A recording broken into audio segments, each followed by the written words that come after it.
All right, Jackie, joining us now is Arkansas Republican Senator Tom Cotton. We're going to be hearing from John Kirby in just a few minutes, Senator, but I wanted to start us off with something he said yesterday, or maybe the day before, about the fact that these attacks that are being launched by the Houthis need to stop. Listen here. Bottom line is, these attacks have to stop. They need to stop. They're unacceptable. The United States, our allies and our partners, will do what we have to do to counter these threats and to protect these ships. We're going to do what we have to do to counter these threats. The U.S., it seems to me, with all its firepower and the Houthis' limited firepower, could stop this in an afternoon. But they don't seem to have any inclination to do that. Yeah, John, the press secretary at the White House demanding it is not going to make it happen. What's going to make it happen is what you just said, American firepower, air and naval strikes against the Houthis, against their firing batteries, against their ammunition storage sites and other command and control facilities. That should have happened 2 months ago. The very first strikes the Houthis launched towards Israel or towards our ships or towards commercial vessels that are transiting through the Red Sea, where 1/8 of global commerce goes and even more of global oil trade. The fact that it hasn't happened yet is why these attacks are accelerating. It's the same kind of story you see against the strikes on our troops in Iraq and Syria.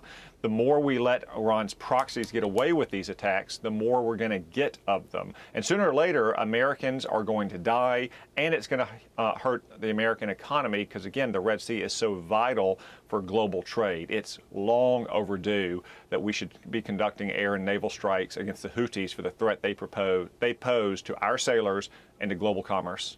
A moment ago, we saw on the screen something that happened on November the 19th when Houthi rebels, kind of like Somali pirates, only much more sophisticated because they had a helicopter to do it, landed on the deck of the Galaxy Leader and hijacked it. Joint statement from the State Department saying the Houthi-led seizure of the Galaxy Leader November 19th and detention of its 25-member international crew who remain unjustly detained is appalling. Such behavior also threatens the movement of food, fuel, humanitarian assistance, and other essential commodities to destinations and populations all over the world. There is no justification for these attacks. In that statement, there's a lot of tisking, but nothing that would constitute an actual response or some kind of deterrent. Yeah, John, a sternly worded statement is not going to scare the Houthis or to deter them from these attacks. Shooting down their helicopters when they approach ships is going to deter them. You know, we had this an example of this in the 1980s in the Persian Gulf with Ronald Reagan and Iran itself, which was threatening U.S. naval ships and commercial shipping. Ronald Reagan finally sank half of their Navy and blew up lots of their oil platforms. And what happened? Iran pulled in its horns. It stopped the attacks on shipping. It even ended its 8-year war with Iran and Iraq, between Iran and Iraq. In the middle of those strikes, someone asked Ronald Reagan if we were now at war with Iran. He just laughed and said, no, Iran wouldn't be that stupid. And that's exactly what would happen if we took down all of the Houthis' capabilities to launch these attacks against ships and naval vessels in the Red Sea. Then they would not be so stupid as to try to retaliate. And frankly, they wouldn't be able to retaliate anymore.